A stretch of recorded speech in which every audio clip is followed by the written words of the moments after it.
श्री राधे, जय श्री राधे श्याम।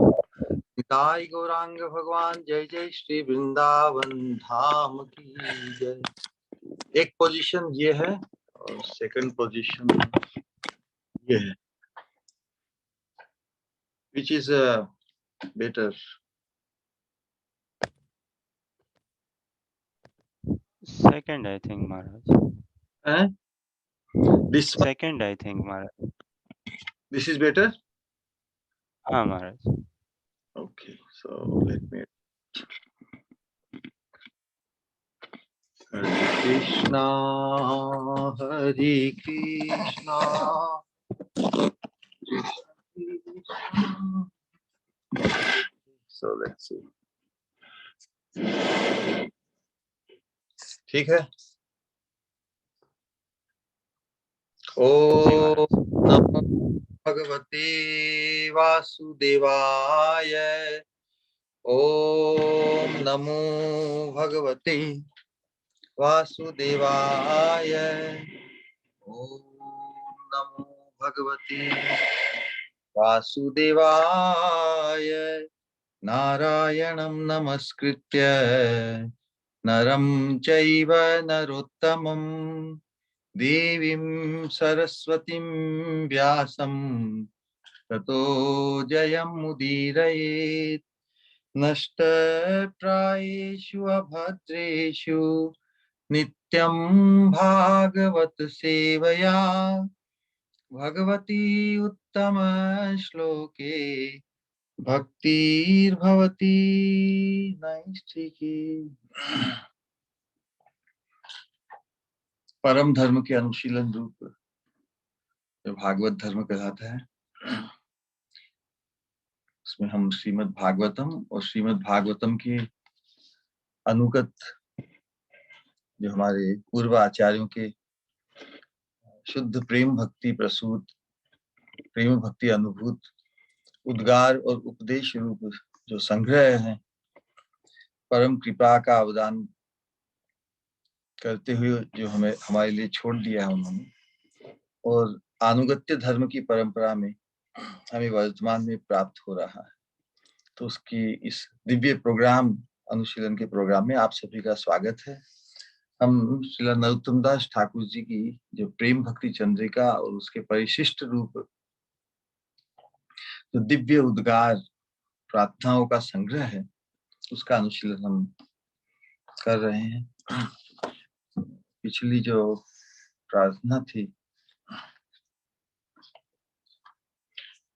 उसमें, और अब जितनी भी प्रार्थना है पिछले 2 बार से, वो सभी अपने सिद्ध देह, चिन्मय देह की, चिन्मय देह के आवेश में ही सब प्रार्थना व्यक्त हुई है।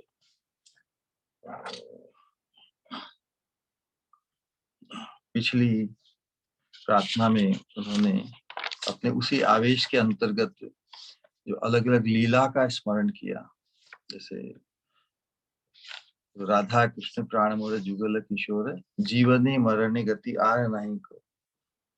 उसमें जो एक लीला की स्फूर्ति हुई, स्फूर्ति में अनुभव जैसे साक्षात ही देख रहे हैं, क्योंकि स्फूर्ति के अंतर्गत क्या होता है कि अपने इस वर्तमान इस साधक देह का जो विस्मरण हो जाता है। दिव्य स्फूर्ति के स्तर पर ये पंचभौतिक देह जो साधक देह है, इसका विस्मरण हो जाता है और वो अपने अंतस चिंतित देह में ही, उसी भाव में ही मग्न होकर सेवा में। लेकिन जब एक्चुअली भाव पुष्टि के लिए ही जब वापस विरह, जब उस स्फूर्ति का विराम होता है, तब जैसे बहुत बड़े धन को पाकर उससे वंचित हो गए, ऐसा ऐसा ऐसा अनुभव होता है। इसलिए वो हाहाकार करता है, मैं किस जगत में, दिव्य जगत, दिव्य सोपान पर पहुंचकर कहाँ वापस इस नश्वर जगत में आ गया। तो वही स्फूर्ति होती है दिव्य, वापस का विराम, वापस चिंतन, उसी के लिए तीव्र उत्कंठा, व्यग्रता फिर वापस उसी चिंता का वापस, उसी लीला का वापस स्मरण वैष्णवों से और मंजरियों से, भगवान से उन्हें उसी की प्राप्ति के लिए प्रार्थना। तो ये स्फूर्ति का होना, फिर स्फूर्ति का विराम होना, फिर और उत्कंठा बढ़ना, उन्हें अन्य लीला की स्फूर्ति होना, तो ये चलता ही इस दिव्य मार्ग की जो साधना है, इसमें एकमात्र आकांक्षा बस उस अभिष्ट की सेवा में सतत नित्य अवस्थित होने की ही स्पृहा। लेकिन जब तक साधक देह में हम हैं, तब तक, और जब तक हमें दिव्य देह की प्राप्ति नहीं हो जाती, इस नश्वर देह के पात के पश्चात, नश्वर देह जब तक है तब तक इस संसार की यात्रा चलती रहेगी। तब तक उसी तरह मनन पूर्वक अपने अंतस चिंतित चिन्मय मंजरी रूप की जो धारणा है, मंजरी रूप का जो कॉन्टेम्पलेशन है, उसकी रक्षा करते हुए, उसी भाव को पुष्ट करते हुए, जो दूसरी बातें, दूसरी चिंतन, दूसरी वाणी, अन्य प्रकार की वाणियां हमारे शरीर से जो वर्तन है, जो उस दिव्य चिंतन से हमें रोके या उसमें जो अंतराल उत्पन्न करे, बाधा उत्पन्न करे, उससे अपने आप को बचाना होगा ना। तो विशेष रूप से ये जो राधा रानी के चरणों के आश्रय में जो सौभाग्य इन मंजरियों को प्राप्त होता है, वो अद्वितीय है, और उस अद्वितीय सौभाग्य को ही प्रदान करने के लिए चैतन्य महाप्रभु आए, और वो अद्वितीय सौभाग्य हम सबके लिए उपलब्ध कराया। तो उसी की समझ, उसी कन्विक्शन को हमें इस प्रेम भक्ति मार्ग का जो अनुशीलन कर रहे हैं, प्रेम भक्ति चंद्रिका और प्रार्थनाओं के माध्यम से, जो भाव नरोत्तम दास ठाकुर जी का यहाँ व्यक्त हुआ है, वैसा ही भाव हमारा भी उत्पन्न हो। ऐसा नहीं कि ये केवल उनके तक सीमित है, नहीं नहीं, नहीं। यदि इस भाव को अंगीकार करने की, इस भाव को पाने की, ऐसा भाव हमारा भी हो, इसकी उत्कंठा यदि उत्पन्न नहीं होती हमारी, तो हम इस अनुशीलन से में अंडर परफॉर्म कर रहे हैं। तीव्र उत्कंठा हमारी भी होनी चाहिए कि ये सौभाग्य, इस प्रकार का भाव मेरा कब जागृत होगा।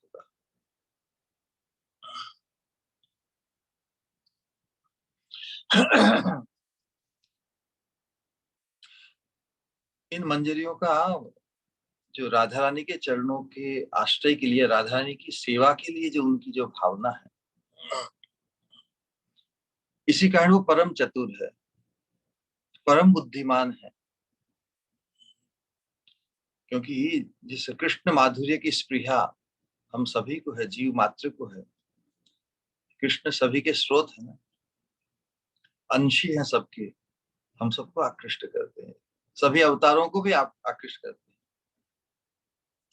भगवान के सभी अवतार भी अपने उनके मूल रूप कृष्ण के प्रति आकृष्ट होते हैं। लेकिन हम जीवों के लिए उस माधुर्य का आस्वादन साक्षात नहीं है, डायरेक्ट नहीं है, स्वतंत्र रूप में नहीं है, इंडिपेंडेंट रूप में नहीं है। राधा रानी के चरणों के आश्रय से इस सिद्धांत को हृदयंगम करना होगा। हम एकाकी कृष्ण को पाकर भी कृष्ण के माधुर्य का यथार्थ आस्वादन नहीं कर पाए, क्योंकि भगवान का जो माधुर्य है वो पूर्णता को प्राप्त करता है राधा रानी के संग में। इसी चीज को बार बार श्रवण करके करने से हम जिस सौभाग्य को देना चाहते हैं हमारे पूर्व आचार्य और वर्तमान आचार्य, उसको हम समझ पाएंगे। ये कितनी दिव्य अवस्था है, उसका निरूपण रघुनाथ दास गोस्वामी ने अपनी विलाप कुसुमांजलि के प्रथम श्लोक में, प्रथम श्लोक से जो प्रारंभ के कुछ श्लोक है वो मंगलाचरण, मंगलाचरण का निरूपण हमने किया ना प्रेम भक्ति चंद्रिका के प्रारंभ में। 3 प्रकार के मंगलाचरण होते हैं किसी काव्य या किसी ग्रंथ को रचने में। एक तो जिसमें प्रणाम किया जाता है, एक विषय वस्तु, तो उसी के अंतर्गत अपने सदगुरु रूप गोस्वामी को उन्होंने प्रणाम किया है पहले श्लोक में। भाव कितना अद्भुत है इसका निरूपण है। तो वो श्लोक है, त्वं रूप मंजरी सखी प्रथिता पुरेस्मिन्, अपनी गुरु रूपी मंजरी। लेकिन उनके प्रति जो भाव है उसकी दिव्यता, उसको समझने का हम प्रयास करेंगे। बड़ा ही विचित्र आनंदमय है।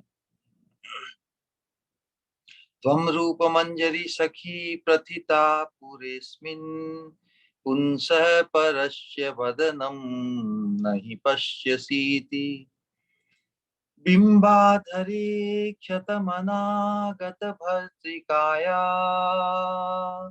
यत्ति व्यधायि किमुत शुकपुङ्गवेन।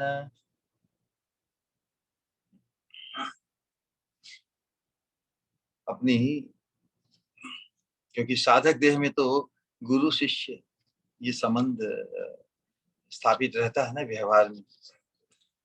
उस चिन्मय जगत में सखियों के बीच में, मंजरियों के बीच में जो सख्य भाव है, उसमें गुरु शिष्य ये भाव वहां पे प्रकाशित नहीं है। गुरु शिष्य का जिस बात फॉर्मल रिलेशनशिप होता है वहां पर सभी सखियां हैं, सभी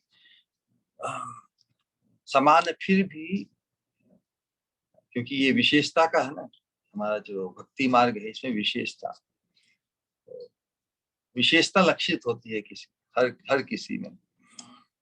इसीलिए जो गुरु मंजरी का जो विचार है या रूप मंजरी का विचार है, तो साधक जगत में उनके प्रति जो भाव व्यक्त होता है, तो उसी भाव में फिर अपने अंतश्चिंतित देह का स्मरण करते हुए, खुद के अंतश्चिंतित देह का और रूप मंजरी का भी, रूप गोस्वामी जो रूप मंजरी है उनका भी जो दिव्य सौभाग्य है उसको एक कटाक्ष के रूप में व्यक्त किया गया है यहाँ पर।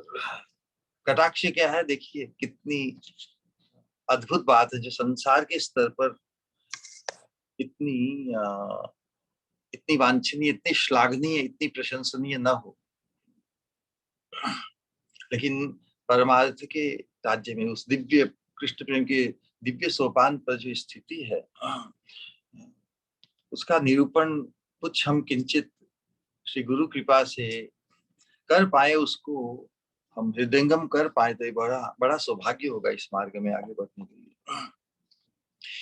तो रघुनाथ दास गोस्वामी जो रति मंजरी है अपने अंतस चिंतन में ये व्यक्त कर रहे हैं। विलाप कुसुमांजलि ग्रंथ लिख रहे हैं, उसमें रूप गोस्वामी जो अपनी रूप मंजरी है उनके सौभाग्य का निरूपण करते हुए ही उनके प्रति प्रणति व्यक्त कर रहे हैं। ये भाव में ही किसी के प्रति हम जो कहना चाहते हैं, जैसे गुरु शिष्य का जो संबंध होता है उसमें तो गुरुदेव जब भी आते हैं उन्हें दंडवत प्रणाम और पूजा और सब कुछ होता है। लेकिन उस चिन्मय जगत में सभी जब मंदिरिया है तो उनके बीच का जो व्यवहार है प्रीति का, सख्य भाव में, सखी भाव में, उसमें ये नहीं कि वो दंडवत कर रहे हैं या कुछ कर रहे हैं, बल्कि उनके सौभाग्य का निरूपण करते हुए इसी में प्रणाम आ जाता है। तो कह रहे कि त्वम रूप मंजरी सखी प्रथिता पुरस्मिन्, तम प्रथिता, प्रथिता मतलब प्रसिद्ध हो, पूरे मतलब ब्रजमंडल ने पूरी तुम्हारी प्रसिद्धि क्या है। एक प्रसिद्धि किस रूप में है, पतिव्रता के रूप में, चेष्ट सती के रूप में। त्वं रूप मंजरी सखी प्रथिता पुरस्मिन् पुंसः परस्य वदनम नहीं पश्यति थी। ऐसी प्रतिष्ठा के तुम और किसी पुरुष पर पुरुष की प्रति तुम्हारी दृष्टि ही नहीं जाती।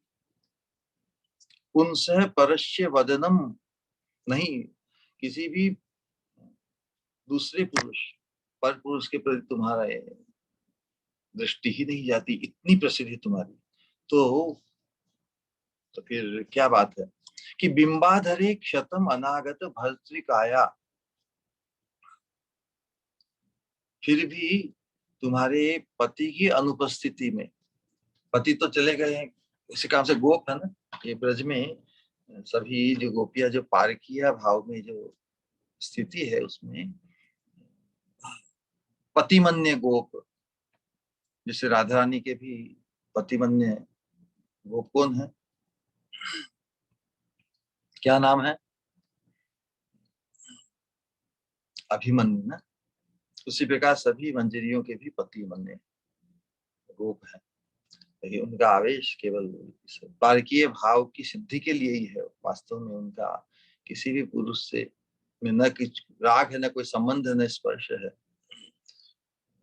तो लेकिन यहाँ पर जो बात व्यक्त हो रही है कि जब इतनी पतिव्रता के रूप में रूप मंजरी की प्रसिद्धि है, तो रूप रति मंजरी मतलब रघुनाथ दास गोस्वामी क्या दर्शन कर रहे हैं कि बिंबाधरे क्षतम अनागत भस्त्रिकाया, तुम्हारे पति तो बाहर गांव गए हुए थे किसी गौओं का सौदा करने के लिए, जैसे गोप है तो गौओं का ही व्यापार कुछ करने के लिए चले गए, अभी तक अनागत मतलब अभी तक वापस नहीं आए हैं, तो तुम अकेली ही तुम्हारे घर में हो, पति तुम्हारे संग नहीं है, फिर भी तुम्हारे बिंबाधर मतलब तुम्हारे अधरों पर, तुम्हारे ओठ पर ये दंश, शतम शतम मतलब किसी ने जैसे दंश किया, जैसे पति या पुरुष किसी स्त्री के को दंश करता है ना ओठों पर, तो ये बहुत विचित्र बात यहाँ पर बता रहे हैं कि बिंबाधरे क्षतम अनागत भर्तृकाया यत्ति व्यधाई किमुतत शुक पुंगवे ने, तो मैं सोच रही हूँ कि तुम्हारे पति तो घर पे है नहीं,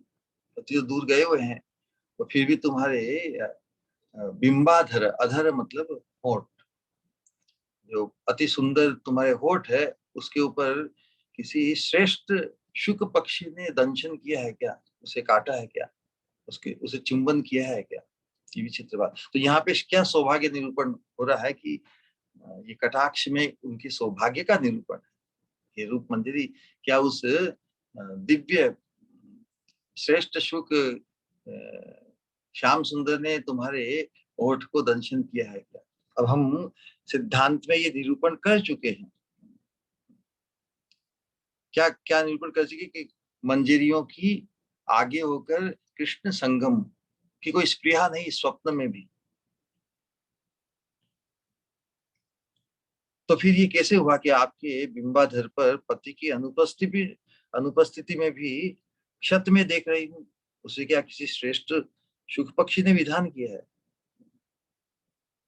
अब यहाँ पर ये विरोधाभास आ रहा है, क्योंकि आगे होकर अपनी तरफ से कभी भी मंजरियों की स्पृहा कृष्ण संगम के लिए नहीं होती। संसार और जगत और परमार्थ के जगत में किसी को भगवान पति के रूप में प्राप्त हो जाए, इससे बड़ा सौभाग्य क्या, प्रभु भगवान के साथ संगम, भगवान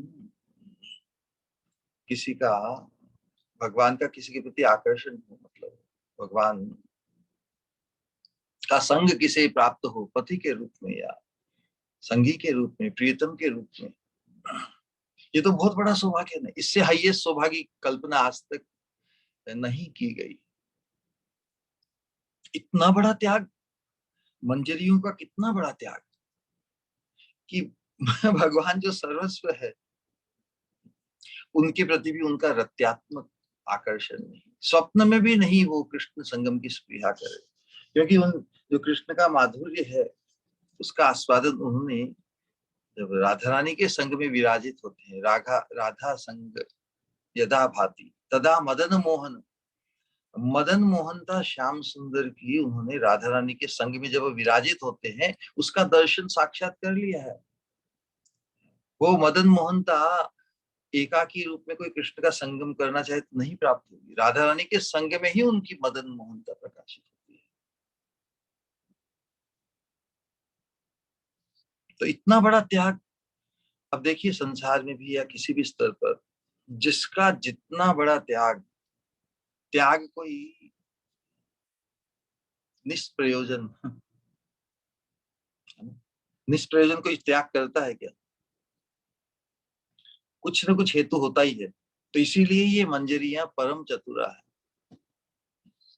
कृष्ण का संगम या कृष्ण की स्पृहा करके उन्हें क्या मिलेगा? ज्यादा ज्यादा आस्वादन नहीं होगा, लेकिन राधा रानी के चरणों के आश्रय में आने से भगवान का जो, भगवान की माधुर्य की पराकाष्ठा का दर्शन उन्हें प्राप्त होता है।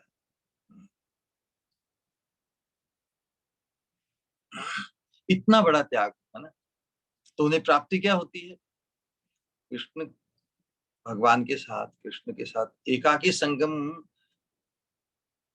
की स्पृहा, लालसा को त्याग कर जो राधा रानी के चरणों के आश्रय में ही लोलुप रहती है, उनकी उनकी उनका देह का गठन राधा रानी की सेवा भाव से ही गठित है। और वो भाव श्याम सुंदर को परम आकृष्ट करता है, भगवान के रति भाव को विमोहित करता है, क्योंकि इन मंजरियों की श्याम सुंदर के साथ संगम की स्पृहा नहीं स्वप्न में भी। लेकिन परंतु राधा रानी क्या चाहती है? राधा रानी चाहती है कि नहीं, जो कृष्ण के साथ कृष्ण के स्पर्श का जो सुख या आनंद, ये जो रोमांच है, वो इन मंजरियों को भी वो छल पूर्वक श्याम सुंदर के आलिंगन में उन्हें छल पूर्वक पहुंचा देती है। तो भगवान भी स्वामिनी की इच्छा जानकर, या स्वामिनी श्याम की इच्छा जानकर, कभी कभी ले केवल छल पूर्वक ही यह सौभाग्य इन मंजरी को प्रदान कर ही देते हैं। तो यहाँ पर कैसी अद्भुत बात है, इनकी आगे आगे होकर खुद की स्पृहा नहीं है कृष्ण संगम की, फिर भी वो सौभाग्य इन्हें उस सौभाग्य से वंचित नहीं है। कैसा विरोधाभास है, अद्भुत ना। वो कहावत है ना, लोक में बिन मांगे मोती मिले, बिन मांगे है मोती मिले और मांगे मिले ना भीख।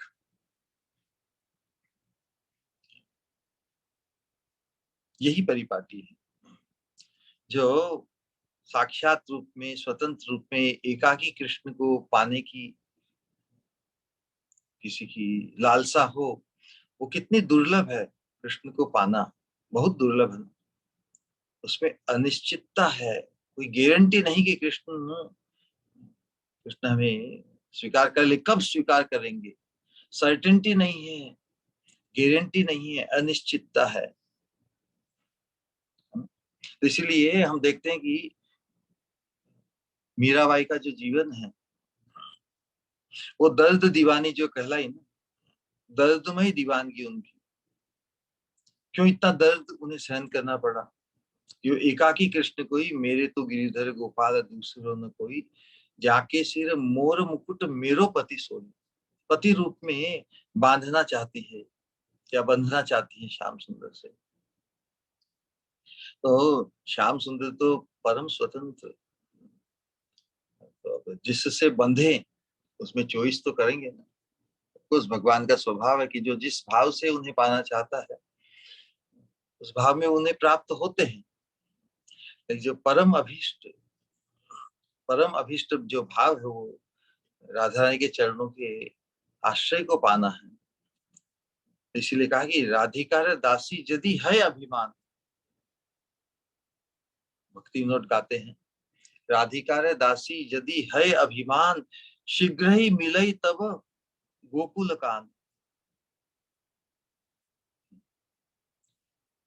तो यदि कोई कृष्ण मिलन की लालसा भी करे, तो श्रेष्ठ साधन क्या है? मंजरियों की तो कृष्ण मिलन की लालसा ही नहीं है, कृष्ण संगम की। फिर भी यदि कोई कहे कि नहीं हमें तो कृष्ण चाहिए, तो शीघ्र पाना हो कृष्ण को तो श्रेष्ठ साधन भी श्री राधा रानी के चरणाश्रित होने का ही है। अन्य साधन में बहुत कष्ट है, बहुत अनिश्चितता है, सर्टेनिटी नहीं है, बहुत पीड़ा है। अब कोई मार्ग या किसी उपलब्धि बहुत कठिन हो तो व्यक्ति को कोई जो सहज साधन या जो निश्चित साधन है उसको अपनाना चाहिए ना। क्योंकि अन्य साधन जैसे वो कहते हैं खोदा पहाड़ निकली चुइया, क्योंकि हम साधन करके भी उसमें जो अभीष्ट पर्याप्त सफलता में संशय बना रहेगा। कोई कृष्ण को प्राप्त भी कर ले एकाकी रूप में, लेकिन कृष्ण को कितना सुख मिलेगा उसमें, ये विचार तो रह ही जाएगा ना। तो फिर हम स्वकेंद्रित होंगे ना, उसमें भी स्वकेंद्रितता आ जाती है। लेकिन जहां पर भगवान के सुख का विचार किया जाए, भगवान का परम सुख राधा रानी के संगम से ही है, इसलिए मंजरिया केवल राधा और कृष्ण के मिलन की ही स्पृहा करती है। उनके मिलन के दर्शन में उन्हें भगवान के परम माधुर्य का आस्वादन हो जाता है। तो क्यों इस प्रकार की स्थिति बनी उनकी? क्योंकि राधा रानी के चरणों के आश्रय का अभाव। मीराबाई यदि राधा रानी के चरणों के आश्रय को पा जाती तो फिर उन्हें ब्रज नहीं छोड़ना पड़ता है। जीव गोस्वामी ने जब उनकी स्थिति, उनके भाव को देखा तब कहा कि इस भाव की सिद्धि ब्रज में नहीं हो सकती, इसलिए बहुत लंबे समय तक वृंदावन में रहने के बावजूद भी मीराबाई को ब्रज का त्याग करना पड़ा है। और उनकी अभिष्ट सिद्धि द्वारका में हुई, ये सब जग विदित है ना।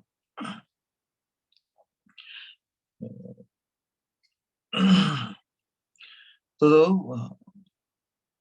जब कृष्ण की स्पृहा और कृष्ण को पाने का जो लालसा है, तो हम कभी साधक सोच सकता है कि हम कृष्ण को पाना चाहते हैं और कृष्ण हमें प्रेम करते हैं कि नहीं। वास्तव में कृष्ण तो स्वयं ही प्रेम की मूर्ति है, वो सतत ही प्रेम पूर्ण है। लेकिन जो उन्हें प्रेम करते हैं वो पा जाते हैं कि अरे कृष्ण तो प्रेम पूर्ण ही है, कृष्ण कृष्ण प्रेम नहीं करते इसका कोई प्रश्न ही नहीं। भगवान तो प्रेम मूर्ति ही है। हमारे जीवन में कृष्ण को प्रेम करने का जो कार्य है वो नहीं हो पाया। इसलिए जब कोई कृष्ण को प्रेम कृष्ण के प्रेम कृष्ण के प्रति प्रेम का भाव जब किसी का जागृत होता है तो पाते हैं कि कृष्ण तो पूर्ण प्रेम रूप ही है। वो किसी को प्रेम करे, वो किसी को प्रेम नहीं करे, ये संभव नहीं है। लेकिन जब तक हम ये नहीं पाते तब तक साधु को ऐसा लगता है कि हम तो कृष्ण को प्रेम करते हैं, कृष्ण हमें प्रेम करते हैं कि नहीं। ये संशय नहीं होना चाहिए। लेकिन जो कृष्ण को प्रेम करके ऐसी इच्छा करे कि जैसे मैं कृष्ण को प्रेम करता हूँ या करती हूँ, वैसे ही कृष्ण मुझे भी चाहते हैं कि नहीं। भगवान के लिए चाहना क्या, भगवान तो स्वयं प्रेम मूर्ति है। हमारे लिए ही उन्हें प्रेम करना बाकी है, उसी के लिए प्रार्थना है, उसी के लिए साधना है। सभी कृष्ण को प्रेम कर सकते हैं ना। यही हमारे इस मनुष्य जीवन का जो प्रयोजन है, उसका उसकी जो पुरुषार्थ है उसकी सफलता है। प्रयोजन की सिद्धि है। प्रेम पूर्णता का नाम ही कृष्ण है। तो जो जो बात हमारी इस मंजरी भाव की साधना में हम कहना चाहते हैं कि जितना बड़ा त्याग, उससे भी कई गुना बड़ी उपलब्धि। कोई जितनी बड़ी तपस्या करता है तो उसका लक्ष्य और भी बहुत बड़ी उपलब्धि पाने की होती है ना।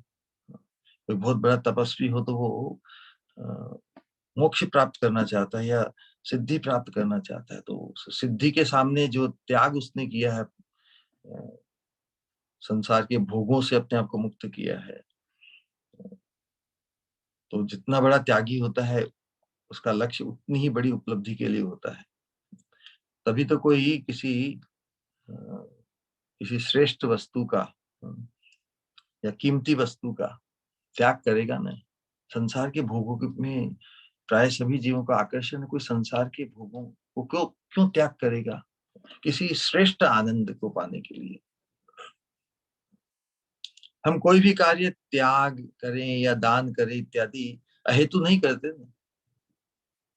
श्रेष्ठ वस्तु को पाने के लिए करते हैं। भगवान का भजन भी हम जो करते हैं, अल्टीमेटली कृष्ण माधुर्य का आस्वादन, उस आस्वादन को नहीं पाकर ही हम हमेशा ही अनंत काल से अतृप्त रहे हैं।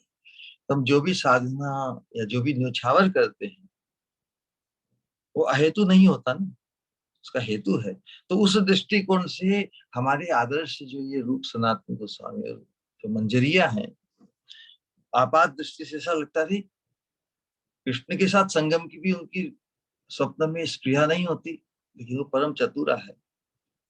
कृष्ण के साथ संगम या कृष्ण से मिलन का उद्देश्य क्या है? उनके माधुर्य का आस्वादन, sweetness of Krishna sweetness, experiencing the sweetness of Krishna sweetness.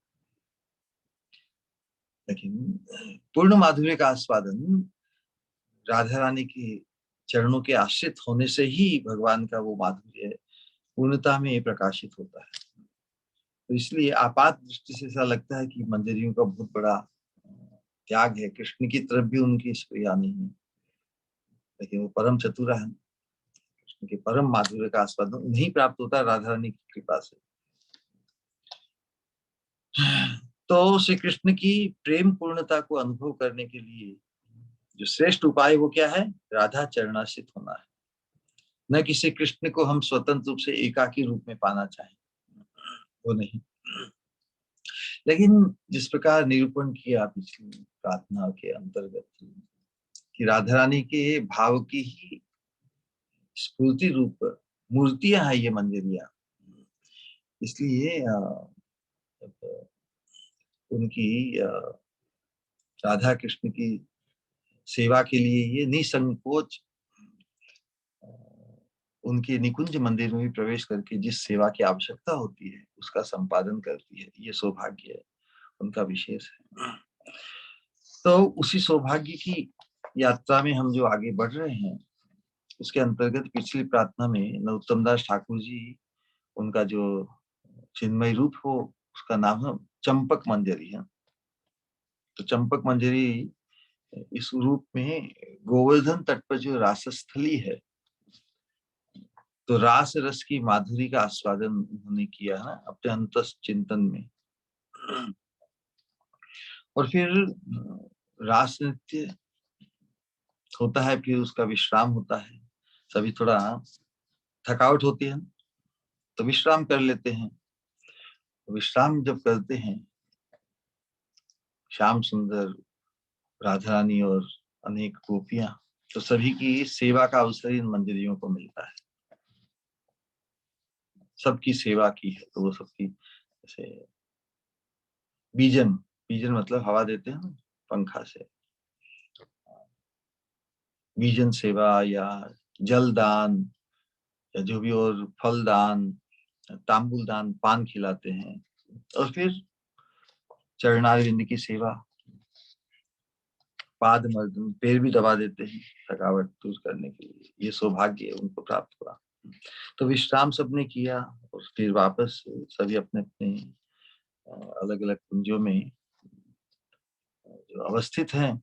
Shyam सुंदर वापस उनके साथ प्रेम खिलवाड़ करते हैं, ऐसा वो उन्होंने चिंतन किया। और फिर जब राधा रानी के साथ भगवान जब अपने निकुंज मंदिर में प्रवेश करते हैं तो उस समय चंपक मंजरी भी उनकी सेवा के लिए बड़ी ही भावपूर्वक उनके चरणों को, चरणारविंद को अपने वक्षस्थल पर धारण करके उनकी सेवा संपादन करती है। तो इतना इतना अद्भुत सौभाग्य जो जिसका चिंतन में मग्न है, अचानक वहां से जो स्फूर्ति है उसका विराम हो जाता है। तो फिर श्रेष्ठ श्रेष्ठ स्थान, श्रेष्ठ सेवा को पाकर जब उससे भाव जब छूट जाता है तब बड़ा ही कष्ट होता है, बड़ा ही दुख होता है। तो यही चिंता को व्यक्त करते हुए उन्होंने पिछली प्रार्थना में क्या था कि अलस विश्राम धरे घरे गोवर्धन गिरी भरे राई कानु करीबे शयन नरोत्तमे कहे नरोत्तम दासे कहे एई जनो मोर है अनुक्षण चरण सेवन। साक्षात चरणारविंद की सेवा उन्हें निकुंज मंदिर में प्राप्त हो गई और उसकी स्फूर्ति छूट गई। सतत सेवा की लालसा, उससे वंचित नहीं होना चाहते एक पल भी। मतलब राधा श्याम सुंदर के सानिध्य में ही, उनके इर्द गिर्द ही रहना चाहते हैं, ये करने का आशय है। तो यही बात हम साधक देह में ही जब श्री गुरु वैष्णव की कृपा से हमारे भी जब इस भाव की पुष्टि होगी, आवेश की जागृति होगी अंतश्चिंतित देह से, तब ऐसी स्थिति हमारे भी बनेगी। ये दिव्य सौभाग्य की ही प्रबल तीव्र उत्कंठा हमारी होनी चाहिए, तभी हम दिव्य सोपान पर अवस्थित रहेंगे। फिर संसार के जो आवेश हैं वो हमें स्पर्श नहीं कर पाएंगे। भले आपात दृष्टि से हमें संसार के व्यवहार को निभाना भी हो, लेकिन हमारा जो दिव्य अभिमान है वो साक्षात बन जाएगा। यही संसार में यदि हम किसी वस्तु को लेकर मिथ्या अभिमान करें, जो उदाहरण बहुत बार हमने दिया है कि किसी व्यक्ति के पास करोड़ रुपया हो तो वो अपने आप को करोड़पति माने, वहां तक तो ठीक है, वो मिथ्या अभिमान नहीं। लेकिन करोड़ रुपया हो और वो उसका हाव भाव और बोलने का ढंग, देखने का ढंग, खड़े होने का ढंग ऐसा हो जैसे वो खरबपति हो, हजारों करोड़ का मालिक हो जैसे, तो इसे कहते हैं मिथ्या अभिमान, है ना। तो मिथ्या अभिमान करने से संसार में किसी को कुछ लाभ हुआ क्या? कोई मान लेवे कि मैं तो अरबपति हूँ, खरबपति हूँ, तो ये तो केवल मिथ्या दिखावा, इससे लाभ नहीं होता। लेकिन इस मिथ्या अभिमान एक जगह वो अपवाद रूप वो क्या है, इस कृष्ण प्रीति, कृष्ण प्रेम के संबंध में और कृष्ण प्रेम के परम सोपान इस मंजरी भाव की उपासना में हमें भी अपने चिन्मय देह की प्राप्ति नहीं हुई है ना, हमारी केवल धारणा ही है। हम इस भाव को पुष्ट करना चाहते हैं। उस भाव जब पुष्ट होगा तो हमारा जो स्मरण है वो चिंतन ध्यान में चला जाएगा। तो अभी तक तो वो प्राप्ति नहीं हुई है, लेकिन इस भाव को यदि हम, मैं तो मेरी स्वामिनी की किंकरी हूँ, अभी किंकरियत्व को प्राप्ति नहीं हुई है। अप्राप्त अवस्था में भी हमें इस अभिमान को पुष्ट करना है। भले मिथ्या है, मिथ्या क्यों है कि अभी वो जिस चीज की प्राप्ति नहीं है उसमें हम कैसे अपने आप को कहें कि मैं राधा रानी की किंकरी हूँ। नहीं नहीं, इसी गुमान को, इसी मिथ्या अभिमान को ही पुष्ट करना है, क्योंकि ये भगवान के कृष्ण प्रेम के संबंध से है। कृष्ण प्रेम का जहाँ संबंध नहीं हो वहां पर कोई भी मिथ्या अभिमान श्लाघनीय नहीं है, प्रशंसनीय नहीं है, त्याज्य है, निंदनीय है। लेकिन विशेष रूप से इस मंजरी भाव की उपासना में इस अंतश्चिंतित देह की चिंता, मंजरी रूप की जो चिंता है, उसका जो मिथ्या अभिमान है, मिथ्या अभिमान करने का यही कारण है कि अभी वर्तमान में हमें प्राप्त नहीं हुआ है वो रूप। फिर उसका जो चिंतन है, उसका जो विचार है, उसकी धारणा है, उसको पुष्ट करने के लिए उस अभिमान को, उस अभिमान की सेवा करनी है। वो अभिमान है, वो जो मिथ्या है, मिथ्या होते हुए अपवाद रूप है, अपवाद रूप होने के कारण निंदनीय नहीं है इस चीज को करना है। तो मिथ्यापवाद वचसापि अभिमान सिद्धि, इसीलिए इस साधना के अंतर्गत जो मनन है, कॉन्टेम्पलेशन है, स्मरण है, वो बहुत सेंट्रल पॉइंट है। भले ही बाहरी देह से हम श्रवण कीर्तन इत्यादि करें, लेकिन जब हमारा अंतस चिंतन प्रबल होगा तो उसके प्रभाव से हमारा जो बाहरी भजन है, श्रवण कीर्तन हम जो नियम से करते हैं, वो भी निखर जाएगा, उसमें भी निखार आएगा। और भजन कीर्तन के प्रभाव से हमारा अंतस चिंतन भी है, वो भी उसमें भी और बढ़ोतरी होगी, दिखाएगा। तो परस्पर ये साधक देह का भजन और अंतस चिंतित देह से जो भजन है, जो लालसा है, जो स्पृहा है, वो एक दूसरे को निखारते हैं। इस प्रकार उसी स्फूर्ति के विराम के बाद में फिर वापस प्रार्थना व्यक्त कर रहे हैं। आज की प्रार्थना स्व अभीष्ट की लालसा की, गोवर्धन गिरिवर, गोवर्धन गिरिवर केवल निर्जन स्थल, राई कानु करीबे विश्रामे। उसी उसी लीला का कंटिन्यूएशन चल रहा है। इस प्रिया लालसा कभी ऐसा चिंतन करें कि गोवर्धन गिरिवर केवल निर्जन स्थल, राई कानु करीबे स्थान। गोवर्धन की गुफाओं में एकांत में राधा कृष्ण का विश्राम, राई कानु करीबे विश्राम, ललिता विशाखा संगी, ये जो व्यक्त हो रहा है अपने मंजरी रूप, चंपक मंजरी रूप में ही चिंतन चल रहा है नरोत्तम दास ठाकुर जी का। ललिता विशाखा संगे सेवन करी बोरंगी, सुखमय रातुल चरणी, कनक संपुट करी कर्पूर तांबूल भरी, जोगाइबो वदन कमाले।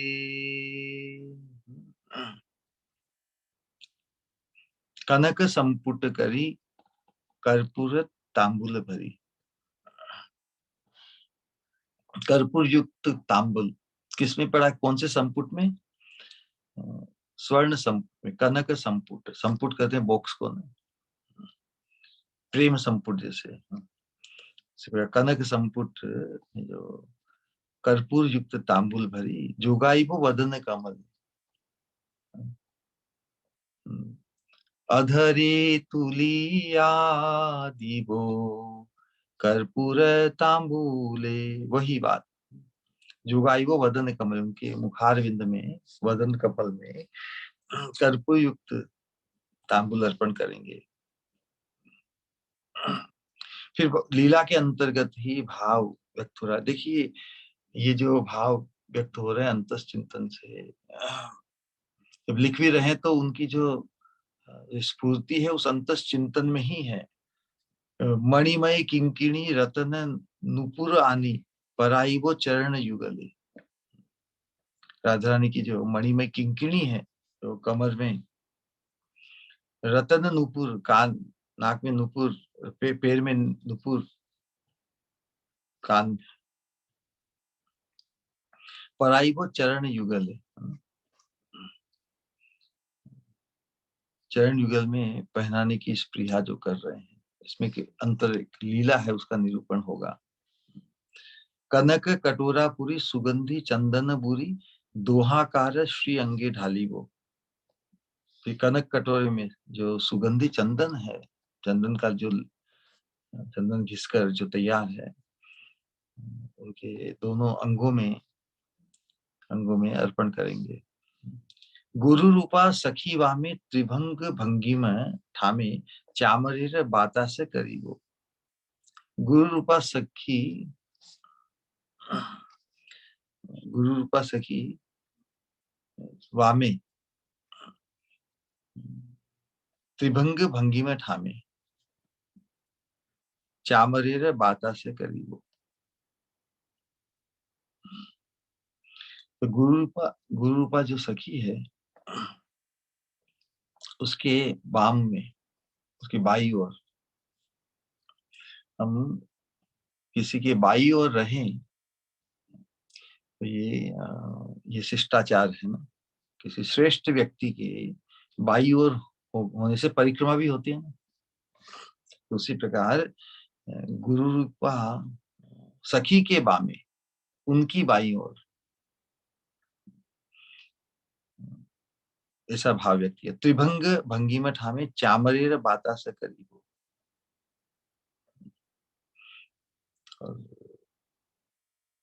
गुरु रूपा सखी के संग में ही जो भगवान को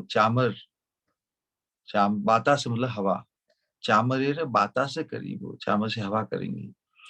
दोहारे कमल आखी पुलक हैया देखी दुहु पद पर शिवो करे। और उनके परस्पर जो सुखमय है, सुखमयी है, दोनों ही परस्पर से जो सुख प्राप्त कर रहे हैं राधा कृष्ण। दोहारे कमल आखी, उनके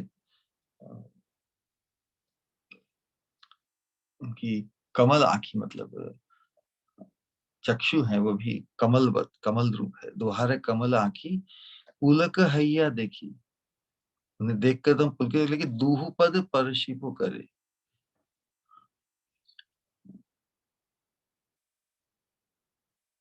दोनों के चरणों की स्पर्श।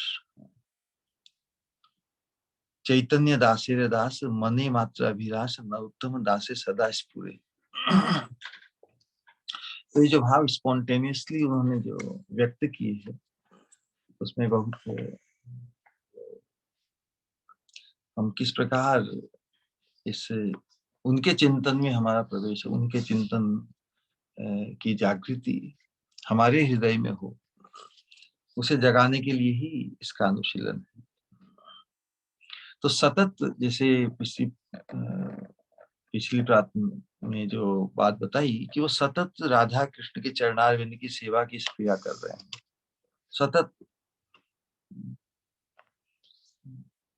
और उस सततता में जब अंतराल आया, जब स्फूर्ति छूट गई, तो हाहाकार करने लगे, नहीं जो चीज जो श्रेष्ठ है उसे पाकर खो देने में बड़ा ही कष्ट होता है। संसार में भी कोई हमारा प्रिय व्यक्ति या प्रिय वस्तु, कीमती वस्तु यदि हमें प्राप्त हो जाए और वो उसे कोई चुरा जाए या नष्ट हो जाए, तो संसार में हम किसी वस्तु को खोकर त्राही त्राही करते हैं ना, ये अनुभव हमें है। किसी की स्त्री चली जाए, पुत्र चला जाए, धन ऐश्वर्य, उनके प्रति हमारी स्वाभाविक प्रीति होती, इसका हमें अनुभव है। तो वैसे ही इस प्रेम भक्ति मार्ग की साधना में जो प्रेमी भक्त है, उसकी भी अपने इष्ट के प्रति जो प्रीति है वो स्वाभाविक हो जाती है। तो अंतस चिंतन में जब उनकी सेवा छूट जाती है, तब वैसा ही मतलब भाव व्यक्त होता है, वैसा ही दुखमय स्थिति होती है, हाहाकार जैसे। तो रति दशा, हम प्रेम भक्ति मार्ग में जो प्रवेश है वो रति के स्तर पर है। आसक्ति जो रति का प्रथम अंकुर है, तो रति की दशा में भी अपने स्वरूप का, अपने अंत चिंतित मंजरी रूप का जो आवेश है वो प्रबल हो जाता है। उस प्रबल होने का आशय है कि अन्य भाव, नश्वर शरीर के संबंध का भाव विस्मरण हो जाता है ना? क्योंकि जो चीज प्रबल होती है उसी का ही ख्याल रहता है। आसक्ति एकांतिक तीव्र बड़ा प्रबल हो जाता है, और जब प्रेम के सोपान पर आ जाए तो फिर और गाढ़ हो जाता है। प्रबल आवेश अपनी अंतश्चिंतित देह का प्रेम के स्तर पर और भी गाढ़ा हो जाता है। गाढ़ा हो जाए तभी तो भी सतत सेवा की कामना, किसी के प्रति रति पुष्ट होते होते ही जब प्रीति में परिणत हो जाती है, कोई चीज गाढ़ी हो जाती है, चिपक जाती है ना, जब तक प्रवाह में हो, लिक्विड फॉर्म में हो, तब तो उसमें थोड़ा उसमें स्थानांतरण संभव है। लेकिन जब वो जो रति है प्रीति के प्रेम के स्तर पर आ जाती है तो उसमें गाढ़ता आ जाती है, फिर उससे छूटना बड़ा मुश्किल है।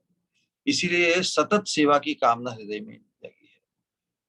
वो साक्षात प्रेम मूर्ति नरोत्तम दास ठाकुर जी का जो चरित्र है, वो नित्यानंद भगवान का जो महाप्रभु के प्रति प्रेम है, महाप्रभु अर्थात राधा कृष्ण युगल मूर्ति,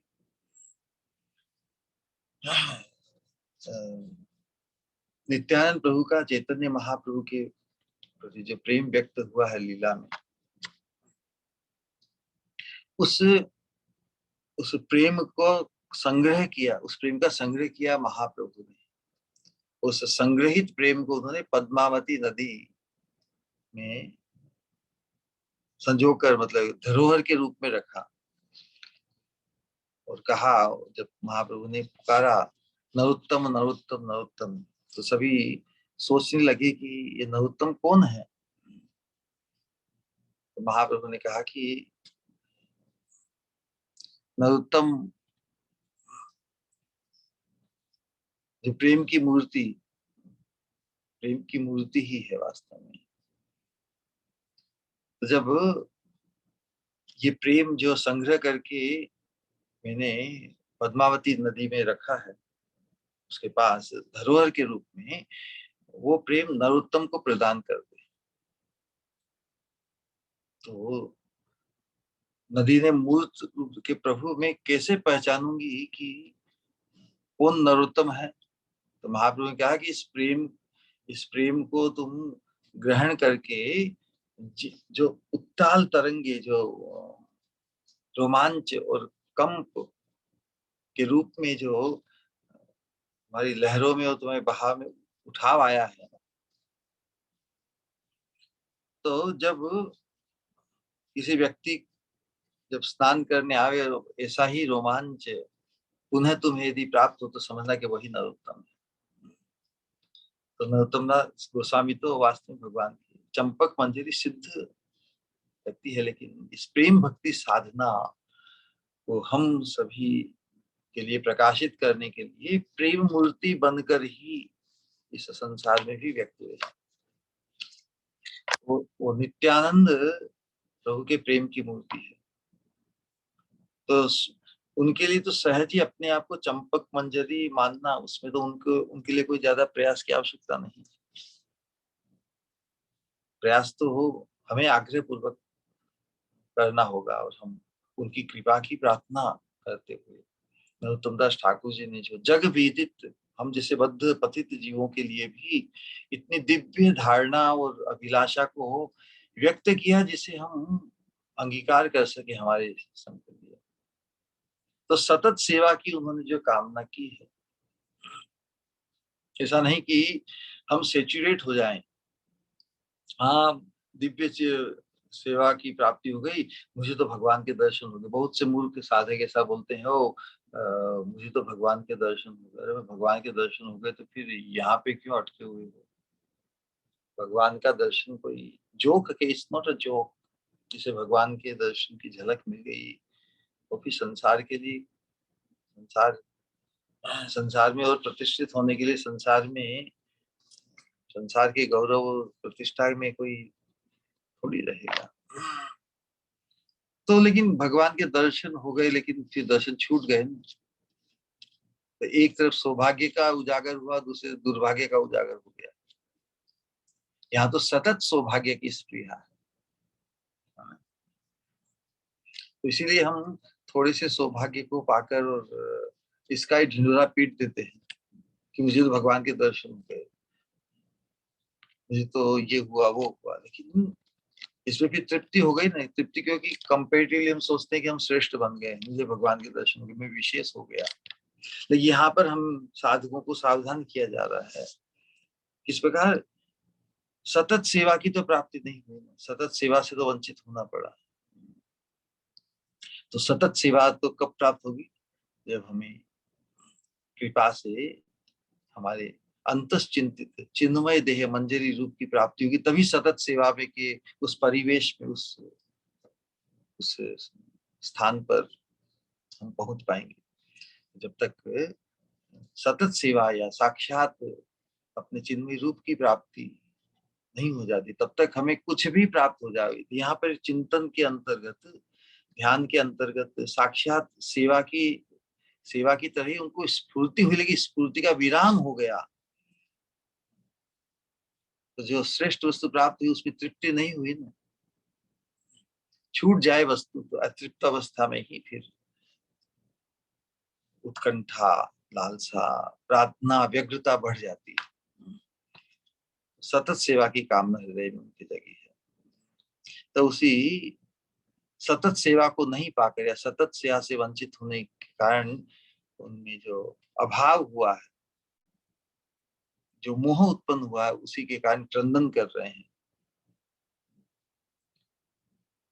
और तभी उस क्रंदन अवस्था में ही भाव और लीला का स्मरण पुनः हुआ है कि सुखपूर्वक रासलीला के विश्राम के बाद उनकी सुखपूर्वक सेवा कर रहे हैं। सुखमय सेवा मतलब विचार कीजिए, राधा कृष्ण विलास मंदिर में विराजमान है, उनका जो रूप माधुर्य और प्रेम माधुरी जो पूर्णता में प्रकाशित है, तो हमारी तो सभी इंद्रियां उनमें लग जाएगी ना। वो स्वयं आनंद मूर्ति है। तो हम उनके आनंद विग्रह का आस्वादन हमें सभी इंद्रियों से करेंगे ना। आंखों का क्या सौभाग्य होगा, आंखों से उस युगल रूप माधुरी का दर्शन हमें प्राप्त होगा। कानों से परस्पर जो एक दूसरे के साथ संवाद कर रहे हैं, नर्म वाक्य द्वारा, मजाक द्वारा, एक दूसरे के संग को पाकर परस्पर सुखी हो रहे हैं, सुखवर्धन हो रहा है। रहस्यमय रसालाप बड़ा अद्भुत है, उसका श्रवण करने का सौभाग्य इन मंजरियों को मिलता है। और फिर सेवा में अनुरक्त देखते हुए फिर राधा श्याम सुंदर इन मंजरियों को अपने मुखारविंद से चर्वित जो पान है वो भी दे देते हैं, तो आस्वादन भी हो गया।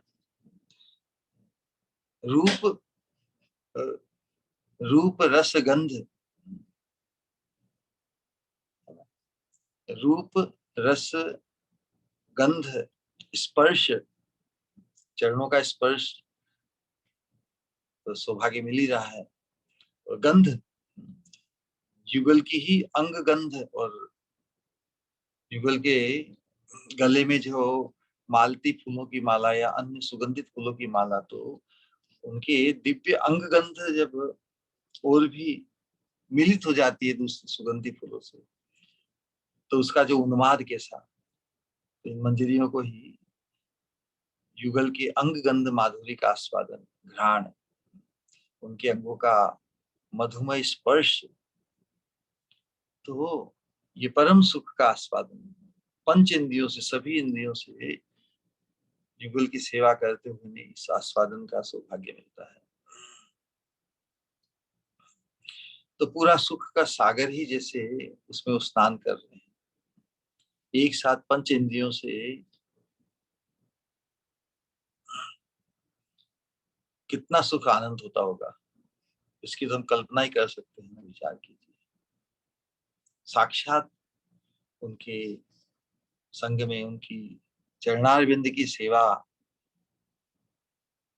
के समय पंचेंद्रियों से उन्हें जैसे आनंद का अनुभव, आनंद के सागर में वो प्लावित हो जाते हैं। सर्वात्म स्नपनम परम विजयते श्री कृष्ण संकीर्तनम। तो संकीर्तन का जो माध्यम है हमारी साधना में, तो वो साक्षात युगल का ही, युगल प्रीति को ही तो प्रकाशित करने के लिए ये महामंत्र है। इस महामंत्र के अनुशीलन से हम साक्षात राधा कृष्ण के निकुंज मंदिर की सेवा की प्राप्ति, अपने चिन्मय देह से, मंजरी रूप से, फिर उनकी पंच इंद्रियों से रूप रस गंध स्पर्श, क्या है, रूप रूप रस गंध स्पर्श श्रवण, रूप रस गंध स्पर्श श्रवण, पांचों से ही उसका आस्वादन। अब विचार ये है कि इन मंजरियों को आत्म सुख, खुद को सुखी करने का की स्पृहा नहीं है इनकी, आत्म सुख का विचार नहीं है। देखिए, ये तो राधा श्याम सुंदर को सुखी करने में ही, उन्हें सुखी देखकर ही सुखी होती है, स्वतंत्र रूप से नहीं कि राधा कृष्ण की सेवा करके हम सुखी हो जाए, नहीं, उनके सुख को देखकर ही ये सुखी है। आत्म सुख की कामना नहीं, फिर भी उन्हें सुख होता है। अपने लिए सुख की इच्छा करते हुए वो सेवा नहीं करती, युगल को सुखी करने की ही एकमात्र उनकी इच्छा है। युगल को सुखी करने में ही उनका सुख, उसका समावेश है, या युगल के सुख में ही इन राधा किंकरियों का सुख, सुख का पर्यवसान है, परिणति है ना। तो ये सुख सेवा है, अपने सुख की कामना नहीं, फिर भी उन्हें सुख होता है। तो इसका कारण कारण यही है कि वो भगवान को सुखी करके, जिस प्रकार गोपियों और कृष्ण के बीच में, भगवान के बीच में जो परस्पर संबंध कैसा है कि जब वो भगवान के दर्शन प्राप्त करती है, चेतन चेतामृत में बताया है कृष्णदास गोस्वामी ने कि गोपी गण करे जब कृष्ण दर्शन, गोपियां जब कृष्ण के दर्शन करती है, सुख वांछा नाही सुख है कोटि गुण, उनकी सुखी होने की वांछा नहीं है, वो एकमात्र कृष्ण दर्शन और कृष्ण की सेवा, उनका अभीष्ट यही है कि कृष्ण के दर्शन प्राप्त हो, कृष्ण की सेवा का सौभाग्य हो, कृष्ण को सेवा द्वारा सुखी करने की ही एकमात्र स्पृहा है। उनका कोई अल्टीरियर मोटिव नहीं कि ऐसा करके मैं सुखी हो जाऊं, मेरे सौभाग्य का प्रकाश हो, मुझे कृष्ण की सेवा प्राप्त हुई तो मैं कितनी श्रेष्ठ हूँ, या कृष्ण की सेवा करके मैं सुखी हो जाऊं, ये विचार नहीं है। सुख की वांछा नहीं, फिर भी सुख है कोटि गुण, क्योंकि जब गोपियों को देखकर भगवान प्रसन्न होते हैं, गोपी का दर्शन ही कृष्ण जे आनंद है, अरे मुझे देखकर, मेरे श्रृंगार को देखकर कृष्ण को आनंद हुआ। तो कृष्ण के आनंद का दर्शन करने मात्र से ही ताहा है ते कोटि गुण गोपी आस्वाद है, मुझे देख के कृष्ण को सुख हुआ, उनके सुख को देखकर ही सुखी होना। तो संसार में अवस्था क्या होती है, पर सुख दुखी और पर दुख सुखी। संसार में हम दूसरे के सुख को देख के दुखी हो जाते हैं, we can not stand somebody's fortune. परोत्कर्ष असहनम मात्सर्य में, मात्सर्य के कारण दूसरे के सुख को देखकर सुखी नहीं होते, दुखी हो जाते हैं। दूसरे के दुख को देखकर सुखी हो जाते हैं। तो ये विचार ये उसका विपरीतता है वहां पर। भगवान जो आनंद व्यक्त करते हैं, गोपिका दर्शने कृष्ण जे आनंद होय, ताहा हैते कोटि गुण गोपी आस्वादय। ता सभार नाही निज सुख अनुरोध, खुद को सुखी करने का अनुरोध नहीं है, तथापि बाढ़े सुख पड़ी लो विरोध। खुद को सुखी करने का उनका अनुरोध नहीं है, फिर भी इनएविटेबली उनका सुख बढ़ता ही चला जाता है, बढ़ता ही चला जाता है। तो ए विरोधेर, इसका क्या कारण किया? तो कि ए विरोधेर एक यही देखी समाधान, एक ही समाधान है इसका। समाधान क्या है? How to understand. उनकी खुद को सुखी करने की इच्छा नहीं है, फिर भी उनका सुख तो कोटि गुना बढ़ जाता है। क्या कारण है? तो कि गोपियों का सुख, गोपियों के सुख का आधार क्या है, फाउंडेशन क्या है? गोपिका सुख कृष्ण सुखी पर्यवसान, कृष्ण की सुख में ही गोपियों का सुख, कृष्ण कृष्ण के सुख में ही गोपियों का सुख परिणित होता है, ये तो बताया। तो उसी प्रकार इन मंजरियों का, मंजरियां तो राधा रानी के चरणों के आश्रय में, उन कृष्ण के संगम, कृष्ण से के साथ उनका गोपियों के जैसा व्यवहार नहीं है। मंजरियां भी कहलाती गोपी है, लेकिन इनकी इनका सौभाग्य विशेष है।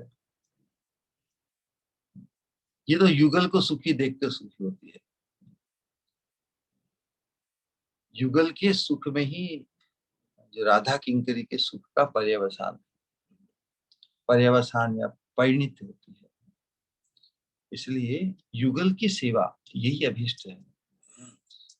परस्पर को सुखी करने का जो, तो साथ में होंगे तभी परस्पर को सुखी करेंगे, और परस्पर एक दूसरे को सुख प्रदान कर रहे हैं। श्याम सुंदर है सुखमय और स्वामिनी है सुखमयी, उनके सुख का आस्वादन देखिए।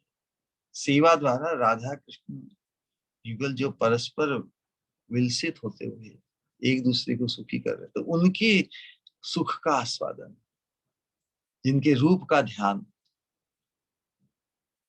और गुण लीला आदि का स्मरण मनन कर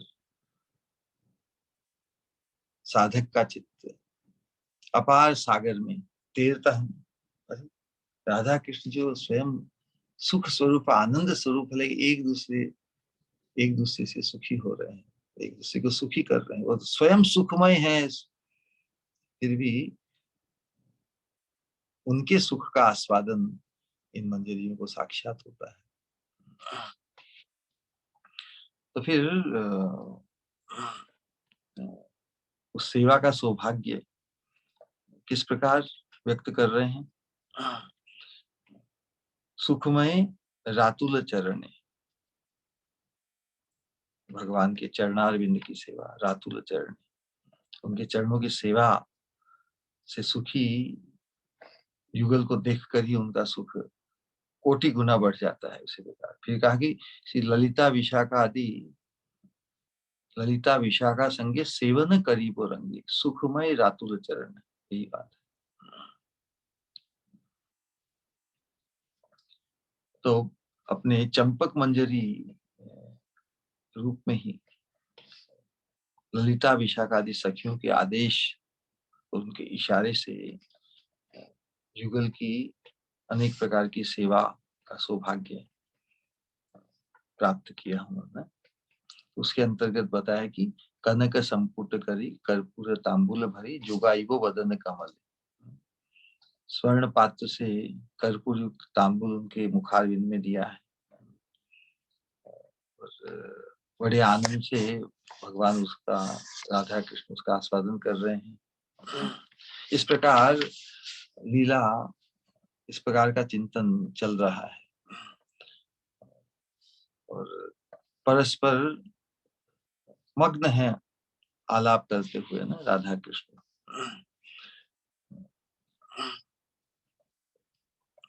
अब उस लीला के अंतर्गत ही जो विचार व्यक्त हुआ है कि ये जो सेवा प्राप्त हुई है रास विलास के बाद में, रास लीला हो गई उसके विलास के बाद में सेवा प्राप्त हुई है। और देखते हैं कि भाई वो रास विलास में जब बहुत ही आवेश प्रबल हुआ तो उस प्रबल आवेश के कारण ध्यान नहीं रहता, नूपुर निकल गया चरणों से, किंकिणी छूट गई। बहुत सी ऐसी लीलाएं वृंदावन में भी विदित है। श्यामानंद प्रभु को भी, श्यामानंद उन्हें भी राधा रानी के चरणों का नूपुर रासलीला में, और या जो चिन्मय लीलाएं हैं राधा कृष्ण की उसमें जल्दी जल्दी और सवेरा होने के पहले ही वापस अपने घर पे पहुंचना होता है। तो इस प्रकार की लीला के अंतर्गत जो योग माया द्वारा किसी को परम सौभाग्य प्रदान करने का अवसर मिल जाता है। तो रास के अंत में जब आवेश और विलास खूब उत्कृष्टता को प्राप्त करता है, अतिशयता को प्राप्त करता है, तो हो जाता है। तो यहाँ पर भाव वही व्यक्त किया कि किस प्रकार राधा रानी की किंकनी गिर गई है, नूपुर गिर गया है, तो सेवा कर रही है ना, तो उन्हें तो ख्याल पड़ गया। राधा किंकरी ने तो देख लिया, लेकिन श्याम सुंदर में मग्न है स्वामिनी हमारी, उन्हें मालूम नहीं पड़ा कि ये चीज छूट गई है। तब कोई व्यक्ति इतनी कीमती श्रृंगार को यदि खो दे तो फिर बदनामी होती है ना, या लापरवाही, लांछन लग सकता है। तो किंकरी ये कैसे सहन करे। भाई किंकनी और रत्न नुपुर निकल गए हैं, फिर क्या करेगी किंकनी। क्योंकि वही तो प्रतिष्ठा है, अपनी स्वामिनी की प्रतिष्ठा में कोई भी दाग, कोई भी कमी नहीं आने देगी, तो अभिन्न है। कैसा कष्ट या एकदम चिंता होगी हमारी स्वामिनी को ना। तो किसी छल से तो विलास कुंज में जाकर किंकिनी लाकर, नुपुर लाकर गुप्त भाव से राधा रानी के चरणों में और कमर में पहरा देती है। तो इतनी कुशलता से ये गुप्त सेवा की, ये सौभाग्य, अपने इस सौभाग्य का निरूपण कर रहे हैं ना। नुपुर पहना दिया है, कटी देश में किंकणी और चरणों में नुपुर पहना दिया है, और किसी को पता ही नहीं चला, क्योंकि पता चल जाए तो थोड़ा एम्बेरेसिंग होगा। तो ये किंकणियां तो राधा रानी के सुख का ही, और कहते हैं कि अभिन्न प्राण है, उनसे अलग है ही नहीं। राधा रानी का सौभाग्य, राधा रानी के ऊपर कोई भी आक्षेप ना आवे, उसकी रक्षा ये मंजरिया बड़ी ही चतुरता से, गुप्त भाव से कर देती है ना। तो राधा रानी उस गुप्त सेवा को पाकर कितने निश्चिंत हो गई। अरे मैं तो भूल गई थी, नकुल खो गया था, किंकिनी हट गई थी, अपने मुखारविंद का तांबुल उस किंकरी को दे देती है। कितना संतोष और आनंद व्यक्त करती है हमारी स्वामिनी इन मंजरियों के प्रति, और किसी के। तो राधा रानी के सुख का दर्शन, राधा रानी मुझसे बहुत प्रसन्न है, इसे देखकर मंजरियों के नेत्रों में भी जल आ जाता है। और आज आज मेरी स्वामिनी बहुत प्रसन्न है मुझ पर, हमेशा ही प्रसन्न, लेकिन किसी सेवा और के माध्यम से ये प्रकट होती है। तो ये इस प्रकार की गुप्त सेवा क्योंकि जब राधा कृष्ण एक दूसरे में ही जब मग्न होते हैं उनका चित्त, तो सब चीजों का ध्यान थोड़ी रखेंगे कहाँ किंकणी है कि नहीं, नुपुर बहुत बार छूट जाते हैं, तो भी सेवा का सौभाग्य इन मंजरियों को ही मिलता है। तो ऐसी अंतरंग सेवा का सौभाग्य एकाधिकार इन मंजरियों का ही है। वृंदावन में भी जो राधा रानी का ससुराल है ना, जावट, जावट में भी एक गृह है, एक घर है, राधा रानी के घर के अंदर ही कक्ष है विरहिणी का, फर्स्ट फ्लोर पे। तो वो लीला भी कुछ इस प्रकार की है। देखिए पूरे ब्रज में कृष्ण कृष्ण में सबकी प्रीति है, सब आकृष्ट हैं उनके प्रति, पूरा पूरा ब्रज सभी ही। तो सब में तो फिर ब्रज वधुएं भी आ जाती है। ससुराल में यदि ब्रज वधुएं आई हैं, ये भी विदित है कि कृष्ण सबको आकृष्ट करते हैं। तो ये तो चिंता की बात हो गई, कृष्ण तो पर पुरुष हुआ, कृष्ण के प्रति सब आकृष्ट है, कृष्ण सबके, लेकिन ब्रजवधुओं की लाज की रक्षा करनी तो आवश्यक है। तो ये विदित है ब्रज में, ये कृष्ण के मोह में सभी ब्रजवधुएं है, तो उनकी रक्षा करनी है, कृष्ण के चक्कर में कहीं पड़ नहीं जाए। तो जो ललिता जो जटिला कुटिला, उनका भी कृष्ण के प्रति आकर्षण है, वो भी कृष्ण को प्रेम करते हैं। कोई भी ऐसा नहीं है व्यक्ति जो कृष्ण को प्रेम नहीं करते ब्रज में। लेकिन अपनी अपनी वधु की तो रक्षा करनी होगी ना, कि भाई अब जब उनका इतना आकर्षण है कृष्ण के प्रति, तो जो ब्रजवधु है उनका कैसा आकर्षण होगा कृष्ण में, ये सबको विदित है। इसलिए अपनी ब्रजवधु की रक्षा करने के लिए वो एक अंतरंग व्यक्ति को रखना चाहते हैं। तो जो विरहिणी जो मंजरी है एक, उसे राधा रानी के पास में रखा है किसने, जटिला कुटिया। वास्तव में ये किंकिणी जो विरहिणी है वो राधा रानी की बहुत ही विश्वस्त है, लेकिन उन्होंने जटिला कुटिला का विश्वास जीता है, और जटिला कुटिला की अंतरंग बनकर राधा रानी के घर में रह रही है उनके पास। कार्य क्या है कि कैसे ही ये राधा कृष्ण कृष्ण के चक्कर में नहीं आ जाए, कृष्ण कृष्ण से इसकी रक्षा करना, ये कार्य दिया है कि उस विरहिणी को। तब वो कार्य वो बड़ी ही खूबी से निभाती है। वो जटिला कुटिला का विश्वास जीतकर आगे, ठीक है तुम निश्चिंत होके जाओ, जटिला भी जाती है कुटिला भी जाती है, सास उन्होंने दोनों उस विरहिणी के भरोसे छोड़कर राधा रानी को घर पे छोड़ देती है। विरहिणी उसका उनका विश्वास जीतकर राधा रानी को पूर्ण स्वतंत्रता दे देती है। राधा रानी के लिए कृष्ण मिलन जो संकेत स्थान पर भेजने का व्यवस्था कर देती है, और कब वापस आना है, और उसी प्रकार राधा रानी की रक्षा कर राधा रानी को पूर्ण स्वतंत्रता देती है।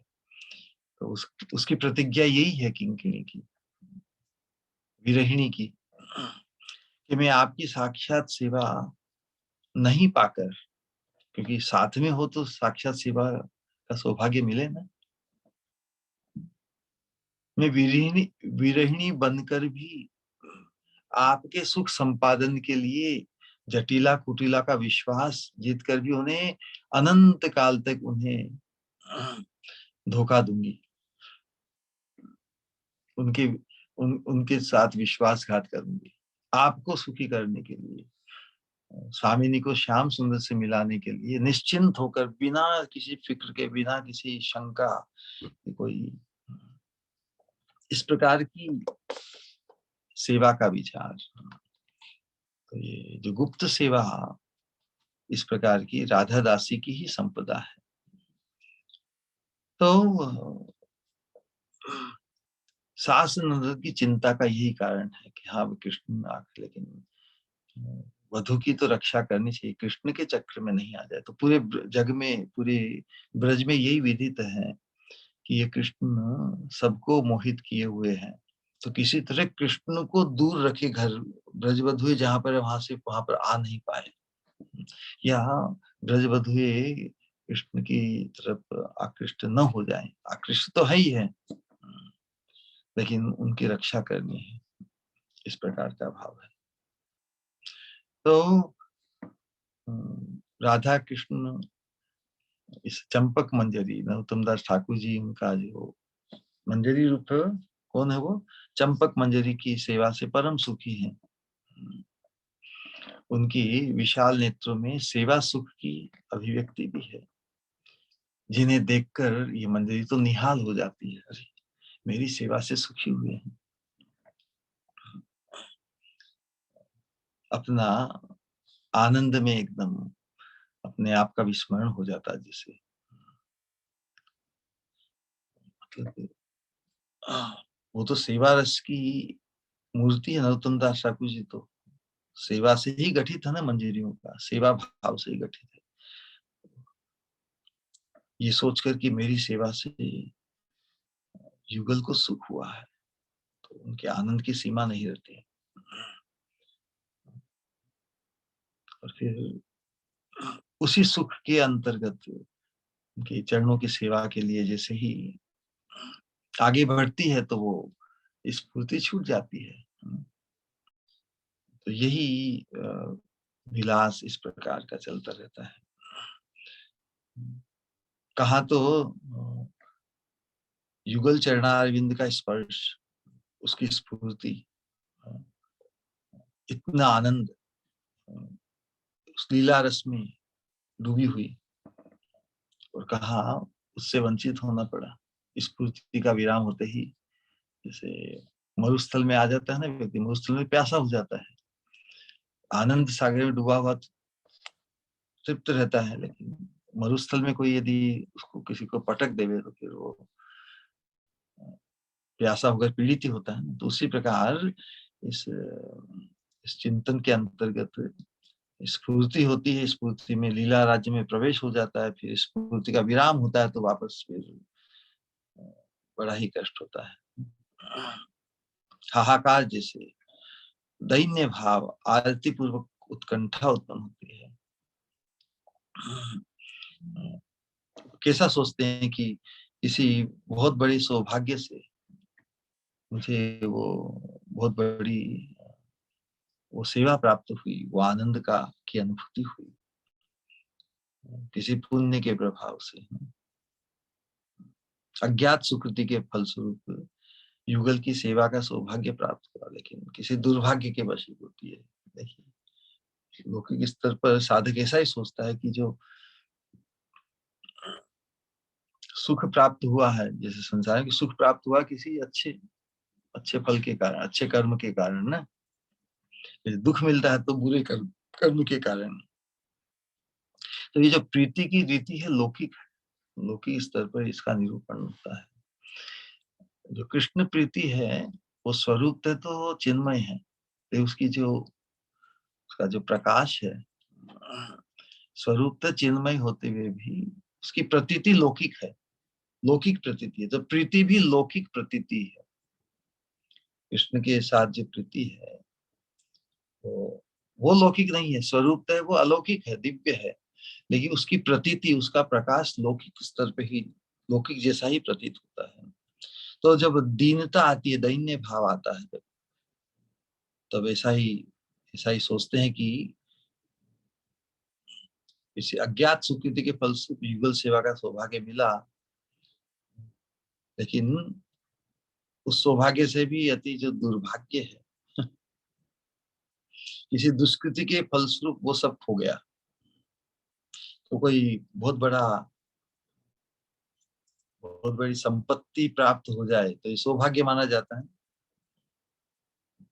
लेकिन कोई कारण से यदि वो संपत्ति यदि छूट जाए या खो जाए या नष्ट हो जाए, सब खो गया ना, खो जाते तो फिर वापस उसकी प्राप्ति की संभावना कैसे प्राप्त होगी? वापस श्रेष्ठ धन को प्राप्त करके उसको खो दिया जाता है, वापस मिलेगा कि नहीं, उसकी चिंता कितनी तीव्र हो जाती है। तो फिर उसे वापस कैसे प्राप्त किया जाए? प्राप्त हुआ कृपा से ही, तो कृपा के लिए ही प्रार्थना कर रहे हैं। जो धन प्राप्त हुआ मेरे दुर्भाग्य के कारण वो छूट गया किसी कारण, उसे पुनः प्राप्त करने के लिए कृपा को पुकार रहे हैं। चैतन्य महाप्रभु के प्रिय भक्तगण की करुणा को ये बात मन में आती है, सोचते हैं कि भगवान के चैतन्य महाप्रभु के भक्तों की, चैतन्य महाप्रभु के दासों की यदि करुणा हो जाए तो फिर कुछ भी असंभव नहीं। सभी कह रहे हैं कि चैतन्य दासेर दास मने मात्र अभिलाष नरोत्तम दास से सदा स्फुरे। इस प्रकार की जो साधना है, जिस सौभाग्य को चैतन्य महाप्रभु हमारे जीवन में उजागर करना चाहते हैं, उसी को ही संभव बनाने के लिए नरोत्तम दास ठाकुर जी की जो ये प्रार्थनाओं का जो भाव है, वो जो अपने अनुभव को हमारा अनुभव बनाने के लिए, हमारी लालसा को जागृत करने के लिए उन्होंने जो प्रस्तुत किया है वो अति दिव्य है।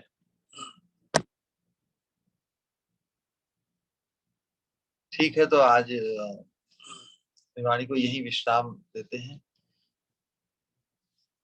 हम तो क्या कह पाए, वास्तव में जिन्होंने व्यक्त किया है भाव नरोत्तम दास ठाकुर जी के, उसी को ही बस उसी का स्पर्श हमारे चित्त में हो जाए, ये प्रार्थना करते हुए ही इस कितनी चिन्मयी वो स्थिति है। लेकिन चैतन्य महाप्रभु इसे प्रदान करने आए हैं, इसके हम कृपा अधिकारी बने, इस विचार को नहीं छोड़ना है। हमारा जो दिव्य अभिमान, क्योंकि उस दिव्य अभिमान को हमें ग्रहण करना है, अंगीकार करना है। मिथ्यापवाद वचसापि अभिमान सिद्धि। महाप्रभु उस सोपान तक हमें पहुंचाना चाहते हैं, तो महाप्रभु की इच्छा जानकर, महाप्रभु जो चीज हमें देना चाहते हैं उसकी धारणा हमें करनी ही होगी। ऐसा नहीं कि ठीक है महाप्रभु देने आए लेकिन हम इसके योग्य नहीं हैं, इसलिए हमारे बस की बात नहीं है। ऐसा करके अपने आप को स्वयं को वंचित नहीं करना है।